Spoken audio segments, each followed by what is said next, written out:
de financiamiento con el sector privado,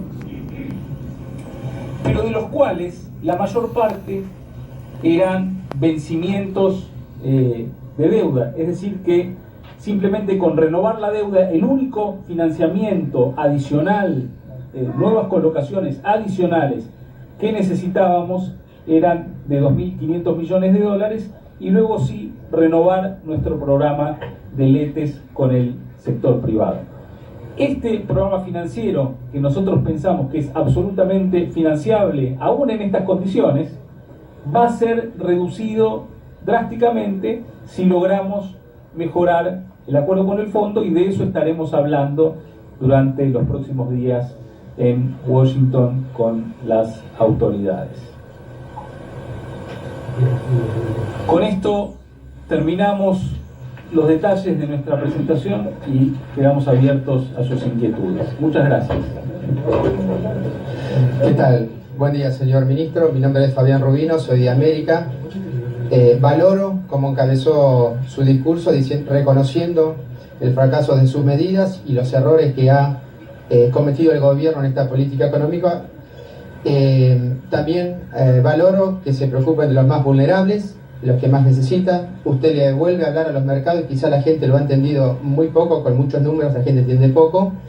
Aprovechando una frase de usted que dijo que es un equipo que va a dejar todo en la cancha, la pregunta concreta es, para la gente precisamente que está mirándolo, la clase media, ¿cuándo le va a tirar un centro a la clase media? Esa clase media que se ha visto postergada después de 3 años, en donde tiene que acordar un salario del 15-20% por una inflación del 30%, cuando le dijeron que van a sacar impuestos a las ganancias y lo sigue pagando, cuando sigue pagando más impuestos.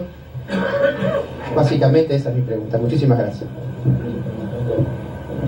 Bueno. Básicamente esa es mi pregunta. Muchísimas gracias. Bueno.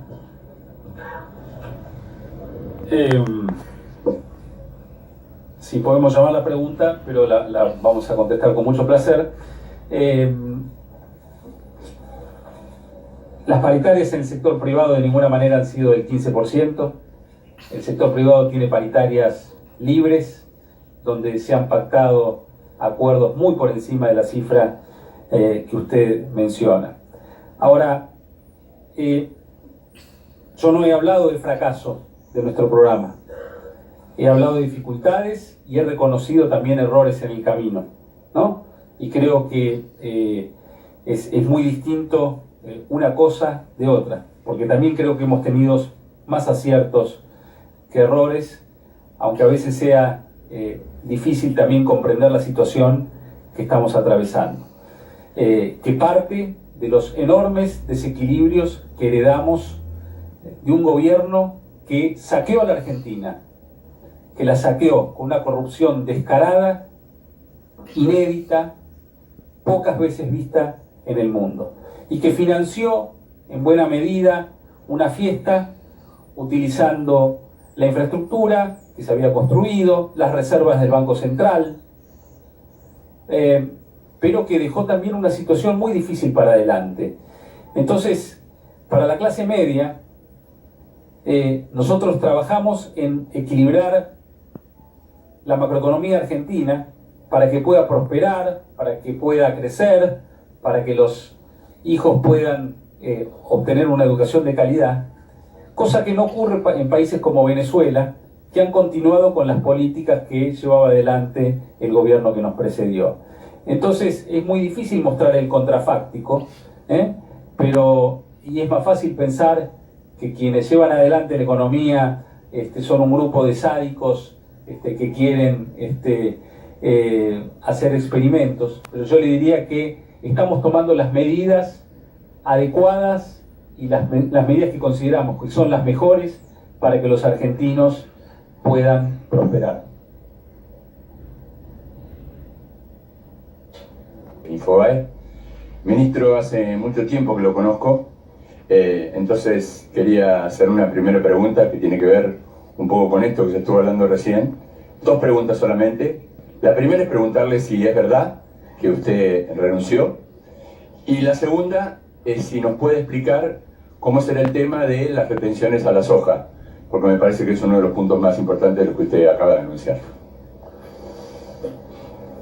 Carlos, los ministros estamos siempre a disposición del presidente, y yo le digo que tanto yo como mi equipo estamos para dejar todo en la cancha en momentos difíciles, para trabajar por los argentinos, y que no se nos pasa por la cabeza abandonar de ninguna manera al presidente, y queremos seguir colaborando con él, pero por supuesto siempre estamos a disposición de su decisión, ¿no?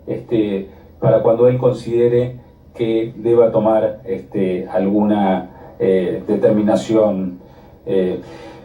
Pero le reitero que nosotros estamos totalmente comprometidos con el equipo del presidente, con el presidente, y enfocados únicamente hoy en colaborar con los argentinos, especialmente con aquellos que hoy están sufriendo más, y enfocados en sacar al país adelante. Con respecto a las retenciones a la soja, usted sabe que teníamos un cronograma descendente, que para el poroto en este momento estaba, si no me equivoco, en 25,5%, y que iba bajando hasta confluir al 18% en diciembre de 2019. Como la medida que hemos tomado es transversal a todas las exportaciones de la Argentina, si el nuevo derecho de exportación de 4 pesos lo imponíamos sobre los 25,5 actuales, la imposición resultante sobre esa exportación iba a ser excesivamente elevada, con lo cual hemos decidido acelerar al día de hoy la confluencia al 18%, para que el impacto del derecho especial vigente para todas las actividades no genere una imposición excesiva sobre la soja. Pregunta que se haga hoy una gran cantidad de argentinos, por ahí para no decir todos, que es ¿a cuánto va a estar el dólar? Porque en los últimos 3 meses esto se ha transformado en una especie de invitado a la mesa de las 42 millones de personas que viven en la República Argentina. Y la otra pregunta, concreta, digamos, ¿cuánto cree usted que va a estar el dólar? Y la otra pregunta, si me permite, cuando usted plantea la cuestión del superávit fiscal, el superávit fiscal también se obtiene, se obtiene de la recaudación de los impuestos que genera la gente consumiendo. En un momento de la Argentina que hay muchísima inflación y que además hay despidos y además la gente tiende a no gastar, ¿cómo piensa el gobierno ese agujero llenarlo? Más allá de lo que usted contó. Gracias, muy bien. Bueno.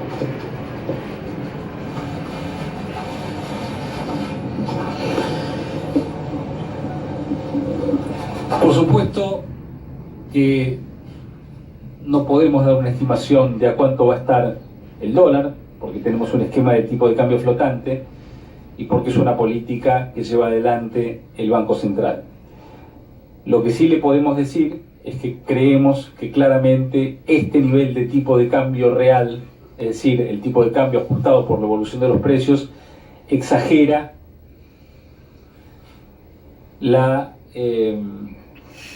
los fundamentos con que cuenta la economía argentina, que es un tipo de cambio probablemente depreciado para las posibilidades que tiene la economía argentina. Pero también tenemos que decir que ha habido un corte en el financiamiento a los mercados emergentes en general, que se han estado depreciando las monedas de otros países, el real, la lira turca, el peso no es una excepción, y como nosotros además tenemos más inflación que esos países, nos ha afectado más. Claro, cuando venía un shock externo y se empezaban a devaluar todas las monedas y la nuestra no se depreciaba, nos parecía que estábamos mejor, pero lo que estaba subiendo no era el tipo de cambio ni la inflación, sino que lo que subía era el desempleo, porque el peso se atrasaba y nos volvíamos menos competitivos. En este caso, en relación a su pregunta sobre los impuestos, hemos ido con un impuesto transitorio sobre los recursos provenientes del comercio exterior, en un contexto en el cual el tipo de cambio es muy alto, ¿no? Y en el cual la rentabilidad del sector exportador es elevada, y no hemos ido por tributos sobre el consumo, ¿no?